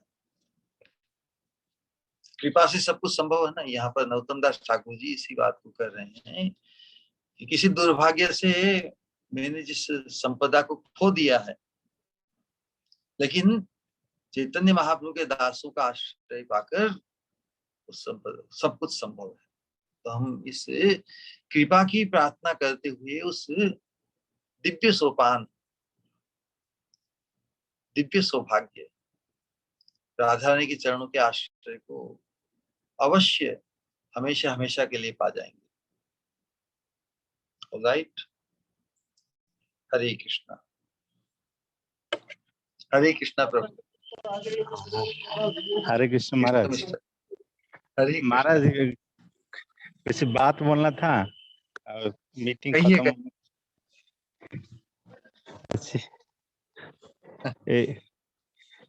सीक्रेट बात महाराज बात करना था। ठीक है, तो हाँ, तो जूम पे ठीक रहेगा या नहीं? जूम पे ठीक रहेगा? थोड़ा हमारा अंदर का बात है ना थोड़ा। ठीक ठीक है, तो मैं वापस हम जूम। फिर कब कैसे मिलेगा? फिर आपको कॉल कैसे मिलेगा? बोल तो व्हाट्सएप पे कर सकते हैं। आपका व्हाट्सएप में? हाँ, इसी पे, यही नंबर है ना आपने जो कनेक्ट किया? हाँ हाँ, ठीक है। इस नंबर पे हो जाएगा। दूसरा उस नंबर दूसरा में व्हाट्सएप है ना आपका नंबर जो? हाँ, उसी फोन से हो रहा है अभी। किंतु इसका जो जूम है, किंतु आपका जो नंबर मेरे पास था इसमें व्हाट्सएप है कि नहीं पता नहीं। हाँ है। ठीक है महाराज, मैं हाँ। उससे कॉल करता ठीक है। हूँ। ठीक है। और नहीं तो दूसरा नंबर भी लिख लीजिए व्हाट्सएप का। हाँ, मैं लिख लेता हूँ, बेटर रहेगा। लिख लीजिए।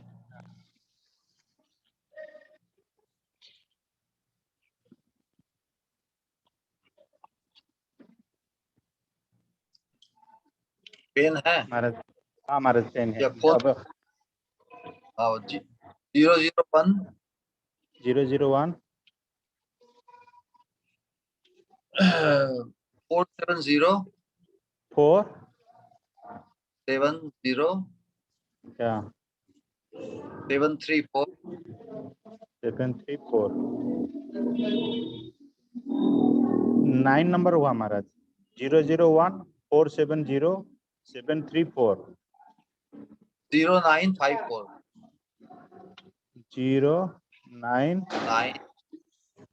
0954 लास्ट में। हाँ, इतना सारा नंबर महाराज? क्योंकि अमेरिका का है ना, 001 तो अमेरिका का है। हाँ, 001 470 हाँ 73 व्हाट्सएप 40 कीजिए, 954। हाँ बराबर आ जाएगा। व्हाट्सएप इस पे भी कर सकते हैं, ठीक है। हाँ, ठीक है महाराज। हरे कहना है आपको, कहिए। नहीं महाराज, हम बात करेंगे, आप बात। हरे कृष्ण। हरे कृष्ण। हमारा गो मंदिर में है अभी महाराज। अच्छा बहुत बढ़िया, बहुत बढ़िया। हरे कृष्ण। आप थोड़ा ठीक है, आने के वेंकटेश महाराज, 1 मिनट वेंकटेश्वर हाँ स्वामी की दर्शन कीजिए। हाँ, तो बाद में करा देना। ठीक है, ठीक है। हरे कृष्ण। जय हो, जय हो। हरे यही है महाराज जय। वेंकटेश्वर स्वामी। हेड पुजारी महाराज हरे कृष्ण। सितंबर प्रो। Yes yes. ठीक है, हरे थैंक यू। ठीक है। Thank you Maharaj. Hare Krishna. Hare Krishna.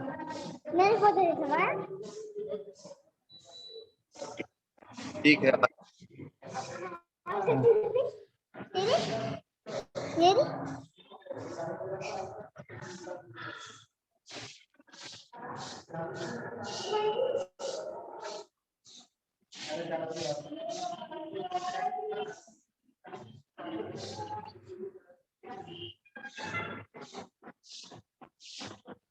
Alright, कहना है कैसा हो।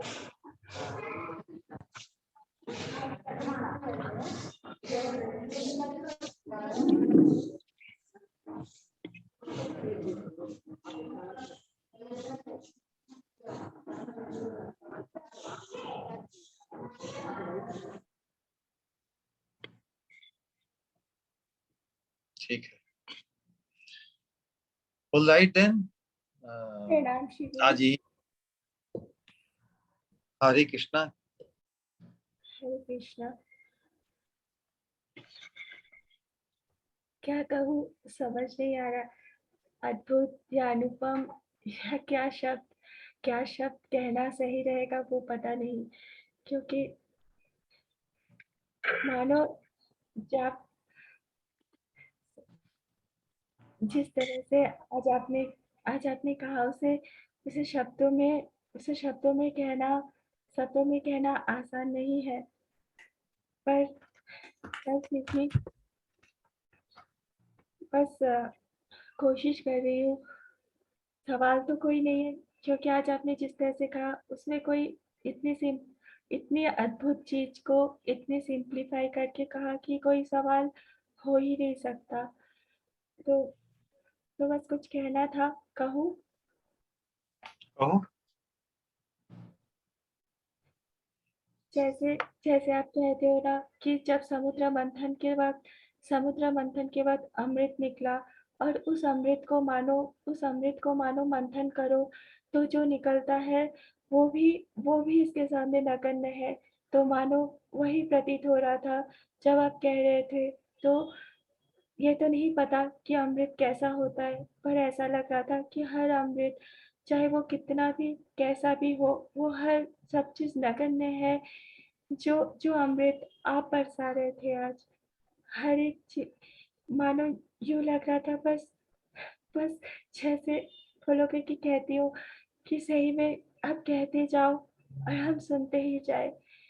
इतनी इतनी अद्भुत चीज़, इतनी इतनी दिव्य कि मानो चा मानो मानो मानो ऐसा लगता है कि ये कान, ये हृदय क्या क्या इतनी दिव्य चीज़ सुनने की योग्य है? क्या हम जो जो इस भौतिक संसार में जो चाहा है, क्या इतनी अद्भुत चीज़ें हम कैसे एहसास कर पाए? पर जो आपकी कृपा बरसती है, तो मानो चाहे कण-मात्र ही सही, पर जो एहसास होता है, तो उसी से मानो ये प्रतीत होता है कि कितना कितना दिव्य और कितना कितना अद्भुत है। मानो जिस तरीके से आपने कहा शुरुआत में, जो विलाप कुसुम मंजरी का जो श्लोक, जो रघुनाथ दास गोस्वामी और रूप गोस्वामी जी के बीच में है, उसका कितना कितना अद्भुत है वो, जो अगर संसार की दृष्टि से सोचो तो वो समझ ना आए, पर अगर उसे उसे उसे आपकी कृपा से उसे एहसास करो, तो एहसास होता है कि कितनी दिव्यता उसमें है।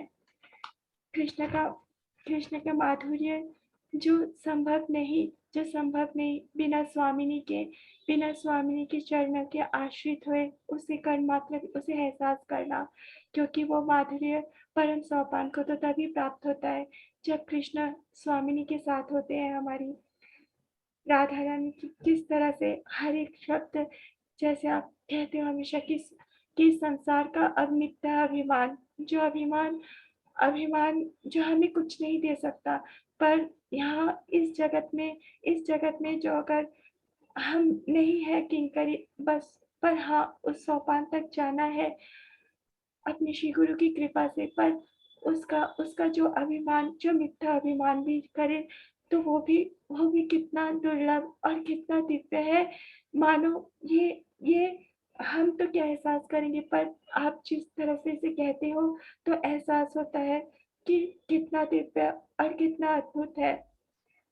किस तरीके से जो आपने यहाँ, जिस तरह से अंतःस्थित धारणा जैसे प्रबल होती है, बाहर की साधना भी मानो निखर हो जाती है, और जब कोई श्रेष्ठ चीज हमें मिलती है, तो मानो तब सब जो भी श्रेष्ठ नहीं होती है, जो नहीं होती, वो अपने आप ही छूट जाती है।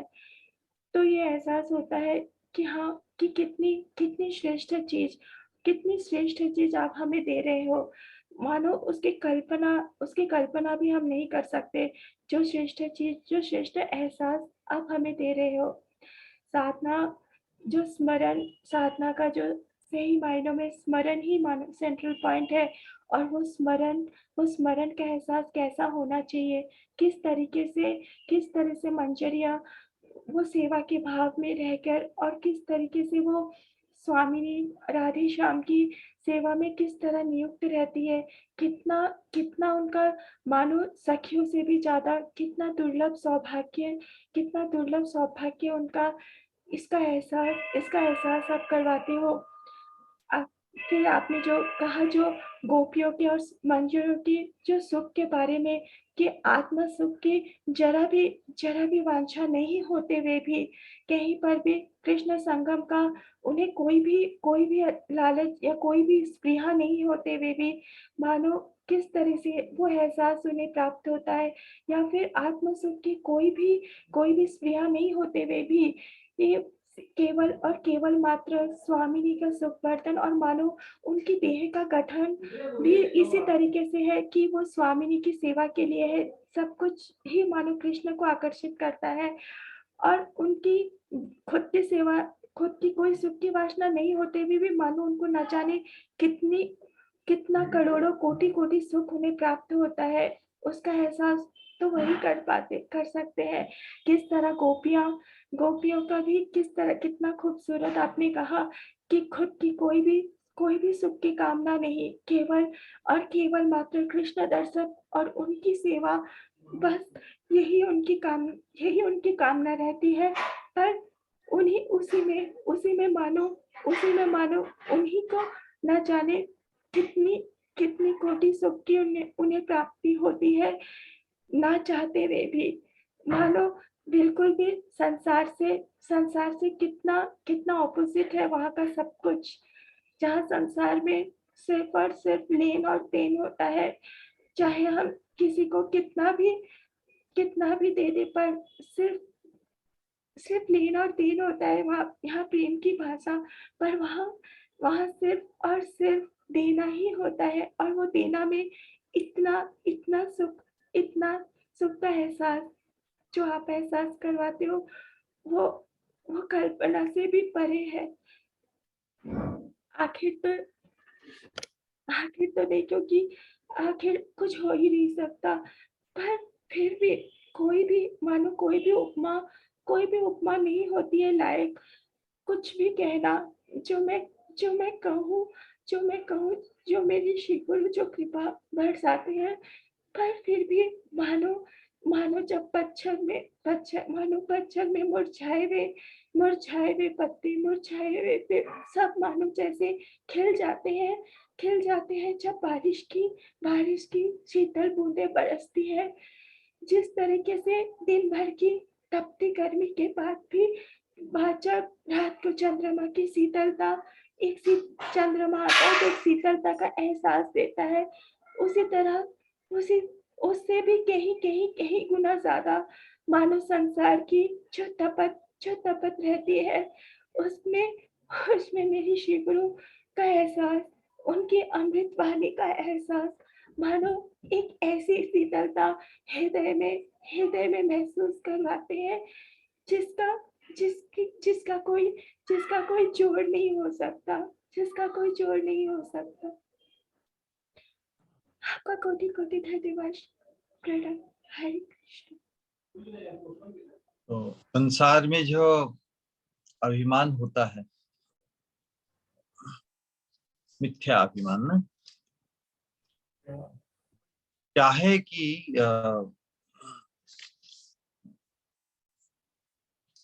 अरबपति होने में कोई स्वतंत्र नहीं है ना, इस बात को समझनी होगी। धनी होने में कोई स्वतंत्र नहीं है। धन की प्राप्ति के लिए प्रयास तो सभी करते हैं ना, सभी प्रयास करते हुए भी, इच्छा करते हुए भी धनी नहीं हो जाते ना। लेकिन ये जो हमारा प्रेम भक्ति का मार्ग है, इसमें इस प्रेम भक्ति को पाने में हम सभी स्वतंत्र हैं। इसकी इच्छा, इसकी लालसा, उत्कंठा को जागृत करने के लिए ही ये अनुशीलन है। इच्छा जब प्रबल होगी वही प्राप्ति को संभव बना देगी। कोई प्रबल इच्छा करे कि मैं बहुत धनी हो जाऊं, मैं बहुत धनी हो जाऊं, नहीं हो सकता ना। कोई स्वतंत्र नहीं है अपेक्षित धनी होने में। लेकिन प्रेमी भक्त या अपने मंजरी रूप की स्पृहा करने में हम सभी स्वतंत्र हैं। उस स्पृहा को बढ़ाना है, उस लालसा उत्कंठा को व्यग्रता के सोपान तक ले जाना है। इसीलिए इसका जो मिथ्याभिमान का जो विचार है, ये बहुत ही समीचीन है, बहुत ही उपयुक्त है, जिसकी संभावना को ही सिद्ध करने के लिए ही महाप्रभु महावदान्य कहलाए। तो हम सभी स्वतंत्र हैं इसकी इच्छा करने के लिए। जब इच्छा प्रबल हो जाती है, पर्याप्त हो जाती है ना, तो प्रबल इच्छा ही डिजर्विंग बन जाती है। श्रील प्रभुपाद जी एक बात कहते थे,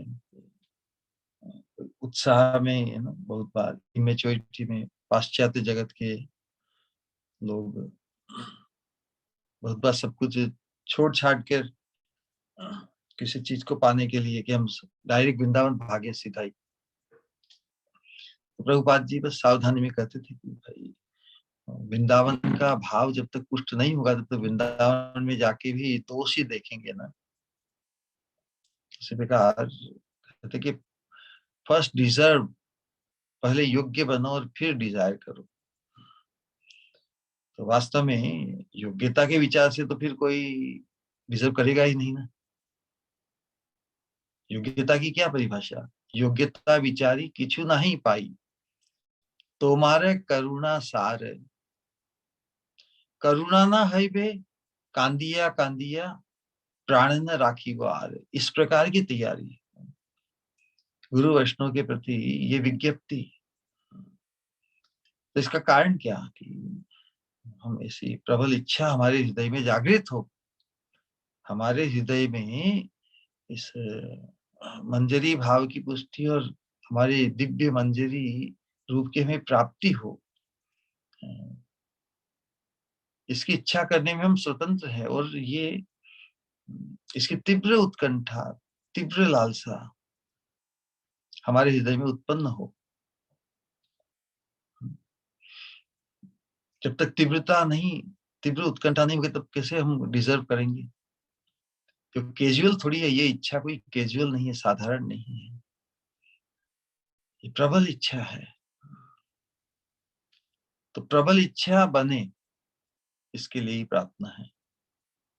वर्तमान अवस्था में हमारी प्रबल इच्छा नहीं है ना, हम श्रवण करते हैं, उसे पाने के लिए इतने व्यग्र नहीं है, इतने डेस्परेट नहीं है। इसीलिए इस अभिमान को पुष्ट करना होगा कि मैं तो स्वामिनी की छोटी मंजरी हूँ, छोटी किंकरी हूँ, क्यों यहाँ पर भटक गई? मुझे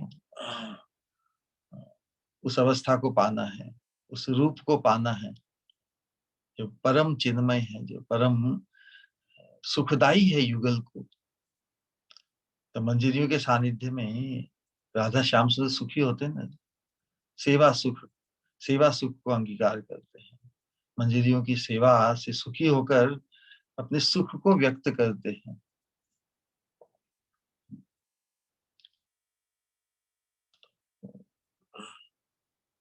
इसी बात को समझाने का प्रयास किया जा रहा है। संसार में धनी होने के लिए हम स्वतंत्र नहीं है, लेकिन इस प्रेम धन से धनी होने के लिए हम सभी स्वतंत्र हैं।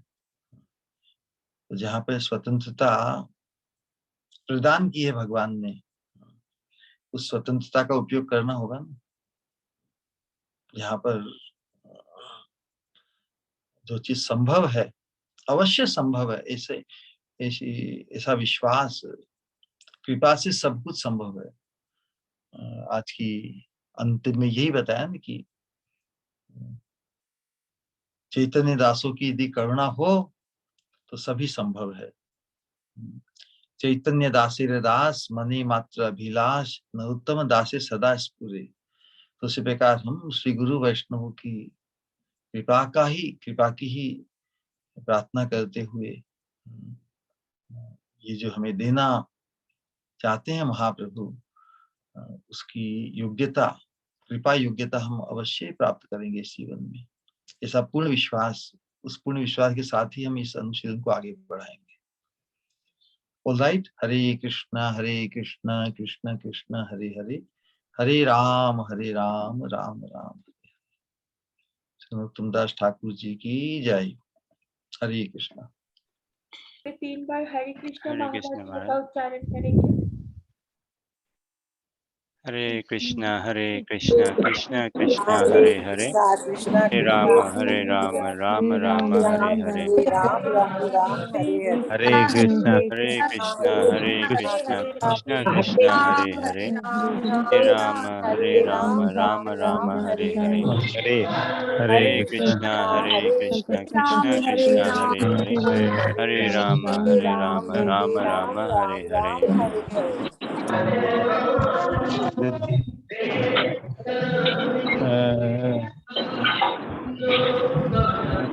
परम पूज्य भक्ति स्वरूप गोविंद स्वामी महाराज की जय। जय।